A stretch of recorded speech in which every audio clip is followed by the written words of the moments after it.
Halo, habari. Naitwa Ibrahim Kadilo, mtaalamu wa kukuza biashara. Je, una sponsor ads lakini upati wateja? Kama unachoma pesa kila siku kwenye matangazo lakini mauzo hayaongezeki, basi ujumbe huu ni muhimu sana kwako. Kwenye video hii nitashare na wewe sababu 3 zinazofanya ads zako zisilete wateja. Kwanza, setup mbaya ya tangazo. Biashara nyingi zinafanya ads bila kupanga vizuri kampeni. Wana boost tu post bila strategy sahihi.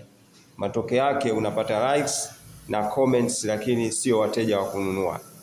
Pili, kukosa mfumo wa kufuatilia leads. Watu wengi wanaona tangazo lako na baadhi yao wanavutiwa, lakini kama huna mfumo wa kufuatilia na kuconvert kuwa wateja, wanaishia kupita tu bila kununua. Tatu, offer isiyovutia. Unaweza kupata reach kubwa, lakini kama ofa yako haivutii au haionyeshi thamani ya wazi, walengo wako hawatachukua hatua. Ukweli ni huu. Tatizo mara nyingi sio ads. Tatizo ni kukosa mfumo sahihi wa kupata wateja. Kama unataka kujenga mfumo kamili wa kupata wateja mtandaoni, badala ya kuchoma pesa kwenye ads, nitumie ujumbe wenye neno system sasa hivi.